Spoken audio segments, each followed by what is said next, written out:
अस्सलाम वालेकुम स्टूडेंट्स। आज हम डिज़ार्गस थ्योरम प्रूव करेंगे जिसकी स्टेटमेंट है if two triangles A B C and A dash B dash C dash are perspective from a point then they are perspective from a line and vice versa. Students वो statement में ये कहता है कि हमारे पास एक point ओ है जिस पर दो ट्राइंगल लाई कर रही हैं। ठीक है, कौन कौन सी?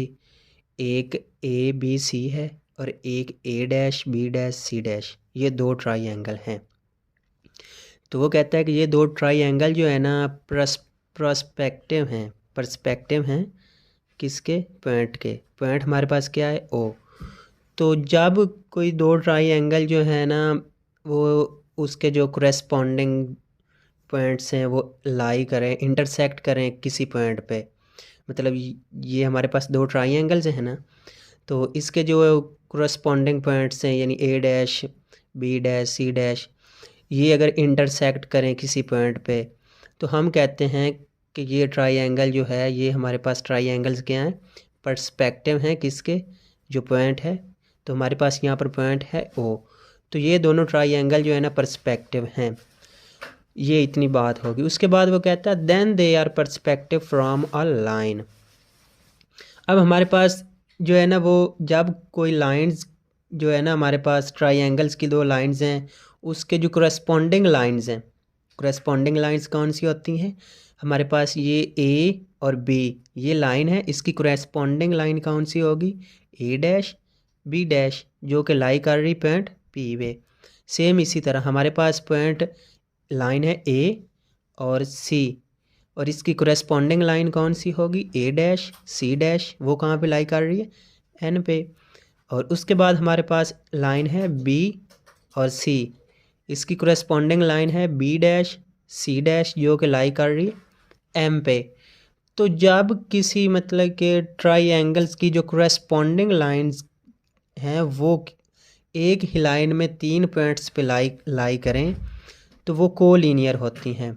या मतलब कि दो या दो से ज़्यादा पॉइंट्स एक ही जगह एक ही लाइन में लाई करें तो हम कहते हैं वो कोलिनियर हैं, क्योंकि वो एक लाइन में हैं, तो इसलिए हम उन्हें कोलिनियर कहते हैं। तो जब ये तीन पॉइंट्स एम एन पी ये एक ही लाइन में लाई करेंगे तो ये कोलिनियर होंगे।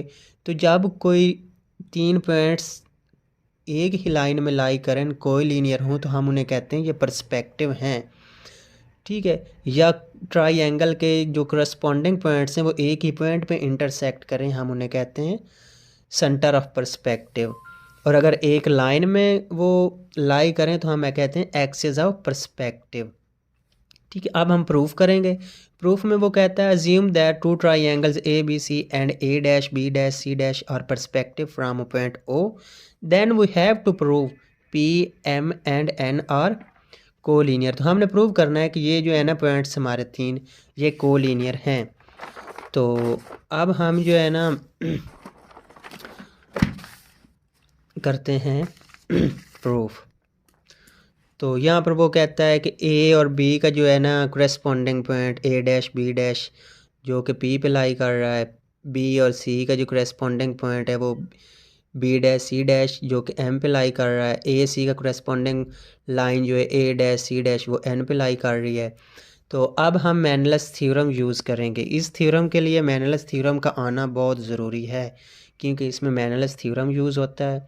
और वैसे भी हम लोगों ने सिर्फ मैनलेस थ्योरम वाला ही ये डिज़ार्गस थ्योरम करना है, इसके अलावा कोई नहीं करना। ठीक है, तो हम बाय मैनलेस थ्योरम यूज़ करते हुए हमने मैनलेस थ्योरम में पढ़ा था कि जब कोई ना हमारे पास ट्राइंगल हो तो उसके हमारे पास करस्पॉन्डिंग लाइंस भी होती हैं, तो उस करस्पॉन्डिंग लाइंस को हम यूज़ करते हुए मैनलेस थ्योरम प्रूव किया था।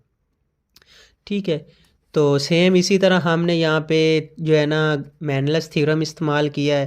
पहले हम ट्राइंगल लेते हैं ओ ए और सी, ये हमारे पास ट्राइंगल है।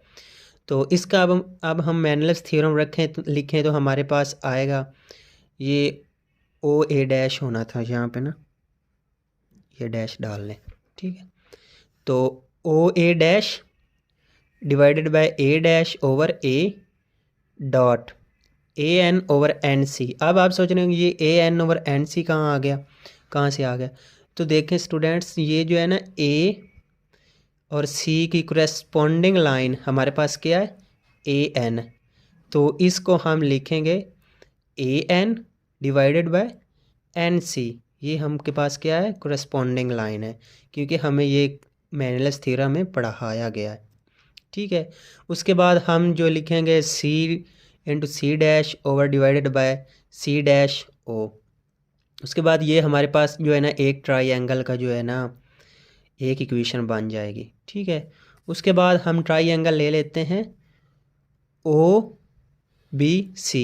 ट्राइएंगल कौन सी लिए, ये ओ, ये देखें ओ बी और सी, ये ट्राइएंगल हमने अब ले ली है। ठीक है, तो जब हम ये ट्राइएंगल ले लेंगे तो हमारे पास O C dash divided by C dash over C dot. ठीक है, अब हमारे पास इसकी करेस्पॉन्डिंग लाइन कौन सी है, इसकी करेस्पॉन्डिंग लाइन हमारे पास कौन सी है,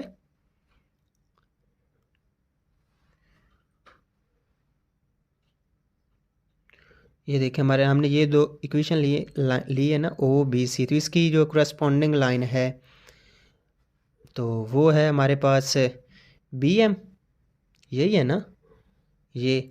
तो इसका हम लिखेंगे C M divided by M B. तो आप इनको ना अपनी मर्ज़ी से भी लिख सकते हैं। ठीक है ना, आप जो है ना अगर मतलब कि इधर ओ बी लिखते हैं पहले, फिर बी बी डैश लिखते हैं, तो फिर हाँ इधर आपको M B over C M लिखना पड़ेगा। तो वो आप पे डिपेंड करता है आप किस तरह लिखते हैं। ठीक है, तो मैंने इस तरह लिखा है O C dash over C dash dot C M over M B dot B dash over B dash ओ।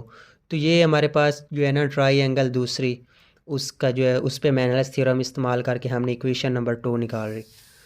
सेम इसी तरह हम जो है ना ट्राइएंगल नंबर 3 यानी ओ ए और बी, हमारे पास 3 ट्राइएंगल्स बन रही थी ना, ओ ए सी, ओ बी सी और ओ ए बी। तो हम इन तीनों ट्राइएंगल्स को अलग-अलग डिफ़ाइन कर रहे हैं, इन पे मेनलेस थ्योरम इस्तेमाल करके हमें जो रिकॉर्ड चाहिए वो चीज़ हम जो है ना निकाल रहे हैं। तो अब हमने जो इक्वेशन है ना ओ ए बी ये ली है, तो यहाँ पे हम जो है ना ओ बी डैश, ठीक है, divided by B B dash dot. अब इसकी करेस्पॉन्डिंग लाइंस कौन सी है, क्योंकि ये पी पे इक्वेशन हमारी जो है लाई कर रही है। ठीक है, तो ये B P divided by B A आ जाएगा, सॉरी पी ए आ जाएगा। ठीक है, तो अब जो है ना dot A dash A into A dash divided by A dash O आ जाएगा। ठीक है, तो ये हमारे पास तीसरी इक्वेशन की इक्वेशन नंबर 3 आ गई। मेनल्स थ्योरम करके तीनों इक्वेशन को हमने डिफाइन कर लिया। अब हम इन तीनों इक्वेशंस के जो है ना इक्वेशन को आपस में मल्टीप्लाई कर देंगे। मल्टीप्लाई करने के बाद हमारे पास जो है ना सेम चीज़ें वो एक दूसरे से कैंसिल आउट हो जाएंगी। कैंसिल आउट होने के बाद दूसरी साइड तो 1 को 1 से जितनी दफ़ा भी मल्टीप्लाई करें वो 1 नहीं रहता है, तो वो 1 आ जाएगा।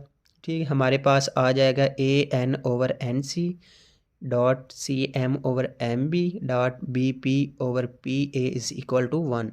तो ये इक्वेशन जो है ना हमारे पास ये शो करवाती है कि जो पॉइंट्स हैं ना एम एन और पी वो एक दूसरे के क्या हैं, कोलीनियर हैं, एक दूसरे के कोलीनियर हैं। तो जब 3 पॉइंट्स एक दूसरे के कोलीनियर होते हैं तो हम कहते हैं कि वो पर्सपेक्टिव हैं। तो हमने यही चीज़ प्रूव करनी थी कि जो हैं पॉइंट्स हमारे पास एम एन और पी ये कोलीनियर हैं कि नहीं हैं, तो वो हमारे पास कोलीनियर हैं। तो सो हमने प्रूव कर दिया, यही हमने प्रूव करना था।